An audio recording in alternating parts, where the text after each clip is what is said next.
Hello everybody, welcome to jurycentral.com online classes for law exams. तो आज मैं discuss करूंगी आप लोगों के साथ the latest admission announcement of National law University Delhi. National law University Delhi का नया LLM प्रोग्राम शुरू होने वाला है। इसके एडमिशन्स अब शुरू हो चुके हैं। अभी तो आपको बस एप्लीकेशन से अप्लाई करना है, बाद में जो भी प्रोसीजर होगा वो आपके मेरिट के बेसिस पे होगा।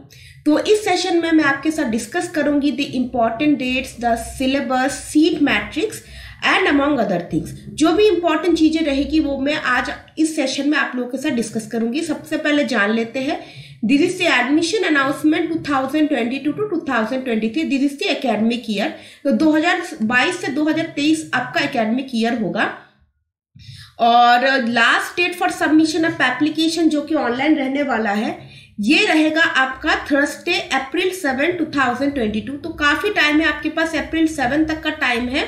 अगर मैंने कल क्लैट के लिए जो नया जो नोटिफिकेशन आया वो मैंने डिस्कस किया था। अगर मैं कहूँ तो कंपैरेटिवली बस पास ही पास है, ज्यादा इनके लास्ट डेट में कोई फर्क नहीं है।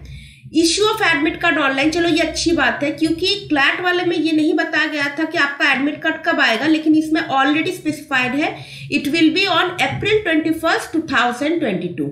डेट ऑफ एलैट, इसे एलैट कहते हैं और ये आपका होने वाला है Sunday May 1, 2022 between 10 to 11:30 AM। मतलब आपका 1.5 घंटे का एग्जाम होने वाला है, 1.5 hours। चलिए अब देख लेते हैं LLM का।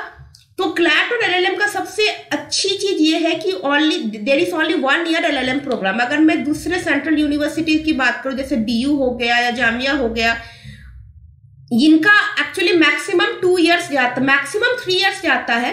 किसी किसी केस में जैसे मेरिट बेस पर ही आपको 2 year प्रोग्राम मिलता है, लेकिन इनका मैक्सिमम 3 year तक का जाता है, जो मैं समझती हूँ कि बिल्कुल भी सही नहीं है because it's lot of time consuming. और 1 साल का LLM में फायदा यह है कि देखते देखते बिल्कुल पूरा साल कट जाता है, इसमें छुट्टियां भी आती है और आपको नेक्स्ट ईयर तक आपको डिग्री भी मिल जाती है। तो इससे अच्छी चीज और कुछ नहीं है। इसकी एलिजिबिलिटी देख लेते हैं। LLB और N equivalent law degree with 50% marks, so 45% in case of SC ST PWD। तो जो कैंडिडेट्स SC ST या PWD से नहीं है उनके लिए 50% मार्क्स लाना अनिवार्य है in their LLB degree. Candidates appearing for final year LLB annual examination in 2022 are eligible to apply. कल मुझे किसी ने मैसेज भेजा, उसने कहा कि मेरे एग्जाम्स 2022 में होने वाले, क्या मैं अप्लाई कर सकती हूँ?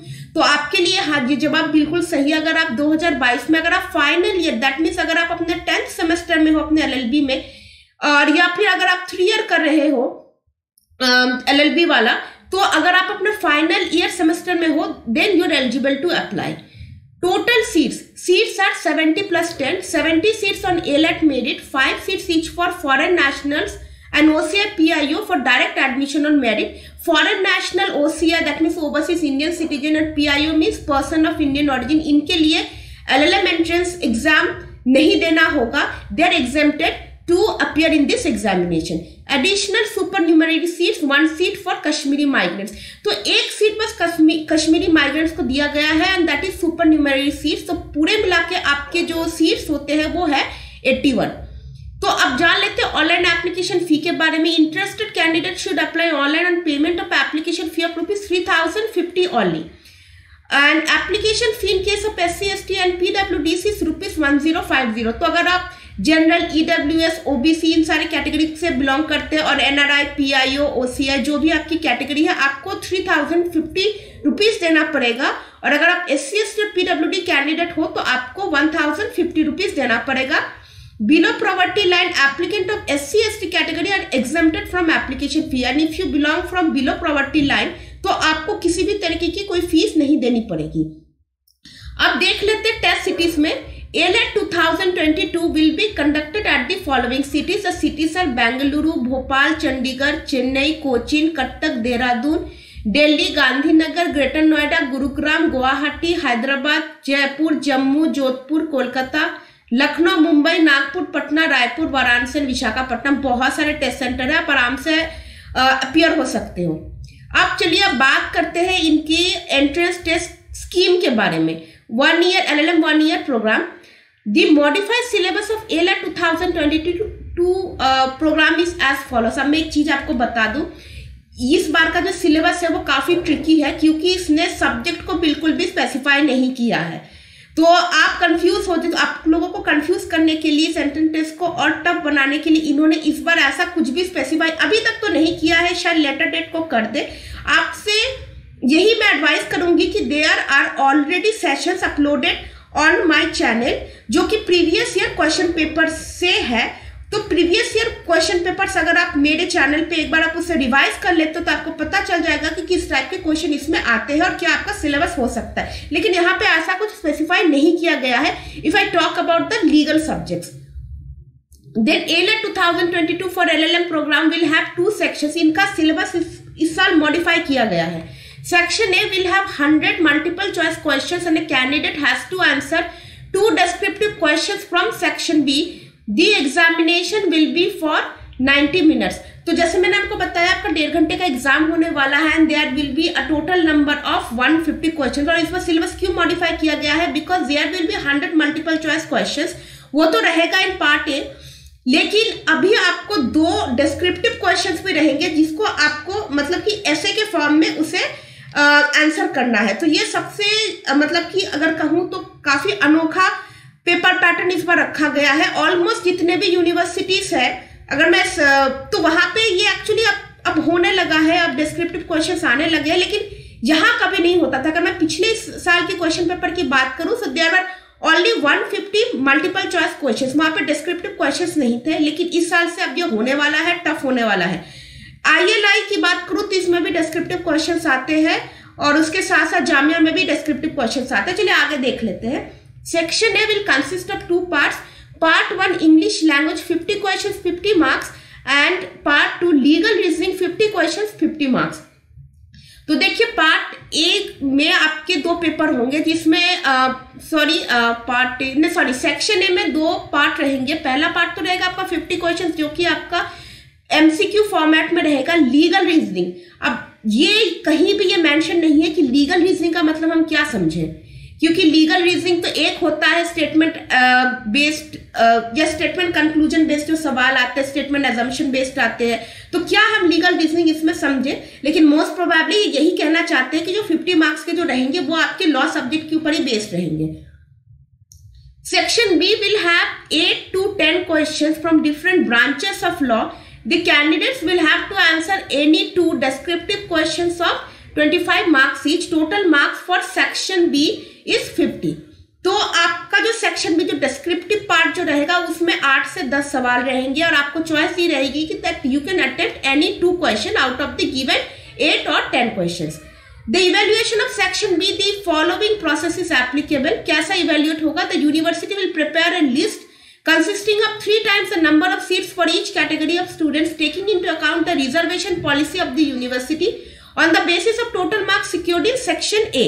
Evaluation for section B will be done only for the candidates covered by this list। तो सबसे पहले आपका पार्ट जो सेक्शन A है सबसे पहले उसे इवेल्युएट किया जाएगा और एक लिस्ट तैयार की जाएगी, कैटेगरी बेस्ड लिस्ट तैयार की जाएगी। जैसे जिस कैटेगरी में जितने वैकेंसीज है उसका 3 गुना, दैट मीन्स मल्टीप्लाइड बाई 3, 3 गुना मतलब स्टूडेंट्स का एक लिस्ट तैयार किया जाएगा और उसी लिस्ट में जो जो कैंडिडेट्स आएंगे after evaluating part section A, उसके बाद ही उनका सेक्शन बी का पेपर चेक होगा। तो मतलब ये काफी इन्होंने मतलब क्या कहते हैं सिविल सर्विस एग्जामिनेशन का पैटर्न ही ऑलमोस्ट इन्होंने फॉलो किया है। The final rank will be prepared based on the combination of the scores in section A and section B। लेकिन सेक्शन ए का जो इवेल्युएशन लिस्ट तैयार होगा वो भी मार्क्स आपके काउंट होगा और आपका सेक्शन बी के मार्क्स भी काउंट होंगे। नेगेटिव मार्किंग रहेगी। नेगेटिव मार्किंग ये रहेगी आपकी 0.25, जिसका मतलब है कि अगर आप 0.25 का मतलब कि गलत करते हो 4 क्वेश्चन तो आपके टोटल मिला के 1 मार्क कटेंगे। और उसके बाद आगे जान लेते हैं, हाँ सबसे पहले जानेंगे सीट मैट्रिक्स के रिजर्वेशन के बारे में। ये देखिए जनरल कैटेगरी को 32 सीट है, पीडब्ल्यूडीज के लिए भी अलग से है। ये देखिए जनरल पीडब्ल्यूडीज 2 है, ओबीसी के लिए 15 सीट्स है, OBC PWD 1, schedule caste 11, SC PWD 1, then schedule tribe 5, economically weaker section 7, सब टोटल 70, सुपर न्यूमरेट सीट्स एक सीट हो गया आपका कश्मीरी माइग्रेंट का। Foreign nationals 5 seats each, I mean there are total number 10 seats, 5 seats each for foreign nationals and OCI PIO, तो grand total हो गया आपका 81 सीट्स। और जो मैंने आपको बताया आपका पेपर इवेल्युएट कैसा होगा, जो लिस्ट जो तैयार होगा ना, तो कैसे कैंडिडेट का सिलेक्शन होगा, 32x3, 15x3, 11x3 और बेटर, और इसमें PWD के लिए भी लिस्ट तैयार होगा, सबका साथ में लिस्ट तैयार होगा। उसके बाद उस लिस्ट में जो जो आएंगे उस लिस्ट में उसी का ही पार्ट भी उसका इवेल्युएट होगा। और उसके बाद हाँ एक और चीज बता दूं, अगर आप कैटेगरी लगाते हो, अगर आप कैटेगरी से बिलोंग करते हो, तो it is necessary that the certificate should be issued on और आफ्टर 1 जनवरी 2022। जिन के कैटेगरी, चाहे वो ओबीसी के हो, और इन्होंने एससीज के लिए तो चलो ऐसा नहीं दिया है, लेकिन ओबीसी के लिए और ईडब्ल्यूएस के लिए कहा है कि अगर आप सर्टिफिकेट लाते हो तो इट इज मैंडेटरी कि आपका सर्टिफिकेट या तो 1 जनवरी 2022 मतलब करंट ईयर का होना चाहिए, और या इसके बाद का किसी डेट का होना चाहिए। लेकिन मान लीजिए अगर आपके पास कोई सर्टिफिकेट पुराना है जो कि दिसंबर मंथ का या नवंबर का है, तो ये एप्लीकेबल नहीं होगा।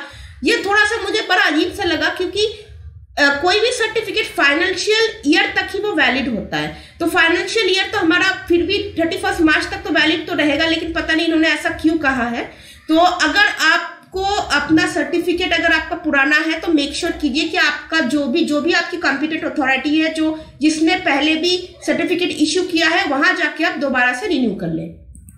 अब हम जानेंगे फीस स्ट्रक्चर के बारे में। तो यहाँ बिल्कुल ये थोड़ी महंगी यूनिवर्सिटी है। अगर मैं टोटल करके अगर बताऊं तो कम से कम आपका 1.5 लाख का तो खर्चा आ ही जाएगा। और मैंने ऑलरेडी आपको बता दिया था कि आपके एप्लीकेशन फीस कितने रहेंगे। Hostel accommodation, it may be noted that due to paucity of rooms in the hostel, the National law University Delhi shall not be able to provide hostel accommodation to any student admitted in the LLM programme. Accordingly, the hostel fees dues have not been included in the above fee structure. तो अब बता दो LLM वालों को hostel नहीं मिलेगा। चलो DU में थोड़ा सा मतलब कि एडवांटेज है कि हॉस्टल मिल जाती है, लेकिन LLU दिल्ली में नहीं मिलेगा because they have shortage of hostels, तो इसलिए आपको नहीं मिलेगी। तो ये आप पे है कि आप कहाँ रहना चाहते हो। बेटर तो आपको PG में ही रहना पड़ेगा if you come from outside state, और अगर लोकल हो तो बहुत अच्छी बात है। तो आई होप मैंने आपके जितने भी डाउट्स है regarding the admission procedure in LLU Delhi is clear now. तो इसके अलावे आपको कहाँ से कैसे अप्लाई करना है, I also share the link in the description box below. In the mean time just remember this website call national law university दिल्ली.in। यहाँ पे अगर आप जाओगे तो यहाँ से भी आप इससे डायरेक्ट अप्लाई कर सकते हो, लेकिन और मैं फिर भी आपको लिंक शेयर कर दूंगी ताकि आप लोगों को दिक्कत ना हो। तो वीडियो पसंद आए तो इसे लाइक शेयर सब्सक्राइब करना ना भूले, और साथ ही साथ इसे शेयर करना भी ना भूले, क्योंकि इस चैनल पे सारे अपडेटेड लेटेस्ट जजमेंट्स और जो भी लीगल एरेना में जितने भी करंट इवेंट्स चल रहे हैं वो सब कुछ मैं मतलब शेयर कर रही हूँ रेगुलरली, वाइज शेयर कर रही हूँ रेगुलरली। सेशन भी चल रहे हैं तो आपको काफी ज्यादा फायदा होने वाला है। तो I hope you all like this session. तो इसे लाइक करना तो बिल्कुल भी ना भूले। So with this note, I'm signing off. Have a great day.